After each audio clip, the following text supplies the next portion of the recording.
大家好，我係高手少，相信大家有留意開啲八卦嘢，都應該或多或少聽過下近期一單都幾爆、轟動全港嘅事件㗎啦，就係約倍安心事件。名校中四學生潘希純請槍扮原創，當中仲涉及到好多爭議，唔淨係誠信問題咁簡單。好啦，件事係咩一回事呢？今日嚟講下。喺講呢單嘢之前，先嚟講啲背景資料先。事件主角潘希純喺事發嘅時候就讀聖保羅男女中學，讀緊中四，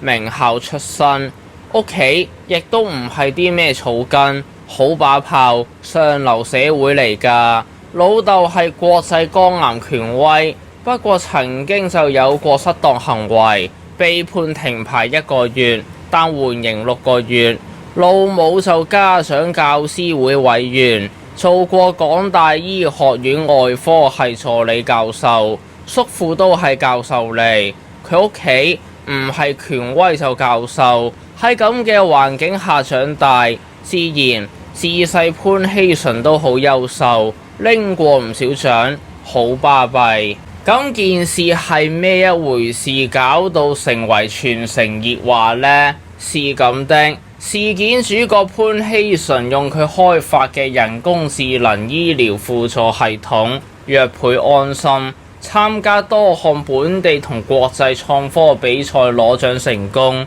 跟住俾一個就讀城大嘅學生鄭希林公開踢爆佢個系統唔係潘希純自己開發，係請槍揾人整，再扮自己原創，而當中亦涉嫌使用未經授權嘅醫療數據同違規獲取版權資料，總之就出晒事啦。吹哨者鄭希林發現呢個約倍安心當中嘅技術同程式語言係相當複雜，涉及整合前端嘅界面同後端嘅系統，再成為可用甚至商用級嘅平台。呢啲嘢需要有多年嘅編程經驗先會做到。一個中四學生可以整到咁樣，乜嘢短時間內協助醫院診所處理大量處方，交叉檢查藥物同病患資料庫，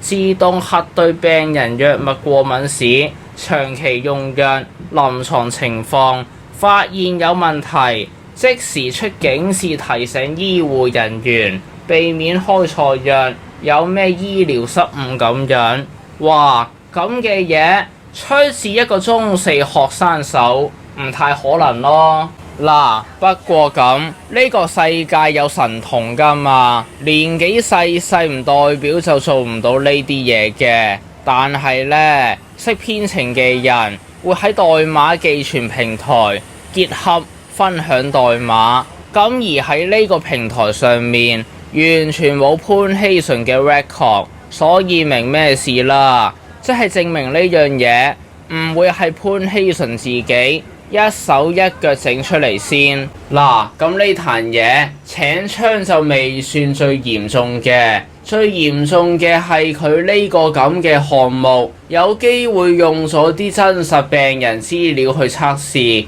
而嗰啲病人完全唔知情。個咩潘希純當其時話呢樣嘢曾用咗至少100位病人病歷資料做測試，咁而佢老豆就從事醫護行業嘅，有診所。嗱，病人病歷資料對佢哋嚟講要拎到其實唔難，所以順便就有埋呢個懷疑佢哋有擅自攞人哋個人資料去完成自己嘅項目。好啦，有人吹哨踢爆之後，事件主角就梗係死口唔認啦。最邪惡嘅00後點會認錯咁樣啊？堅持話冇請槍，全部自己原創，冇竊取病人資料。嗱，咁竊取資料呢度就未必有嘅，但請槍就絕對有㗎啦，冇得佢唔認。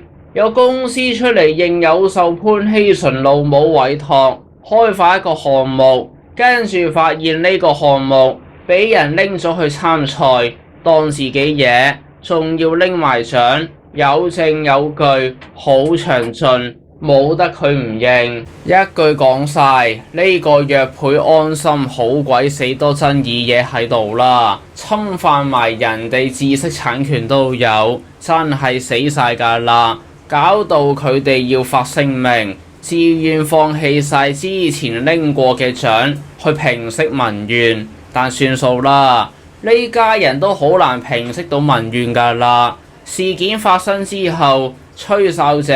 踢爆佢哋嘅人多次受到滋擾同埋攻擊，有陌生人上埋佢屋企門口搞事，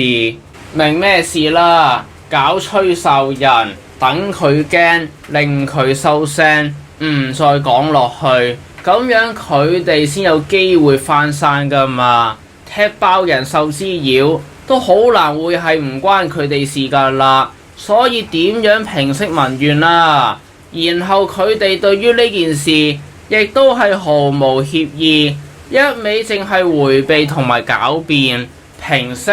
得啖笑啦。講到呢度，相信大家都大概了解㗎啦。最邪惡嘅00後真係冇講錯㗎，擺明請槍都仲可以堅持話係自己原創，唔認錯，仲要試圖滅人聲，令到爆料者唔敢再講落去，用唔少資源去搞人，為自己建立良好形象，真係好邪惡。細個都咁樣，大個之後不得了。唉，有咁嘅家庭就會有咁嘅人，不意外。沒有最邪惡，只有更邪惡。呢啲人真係要小心。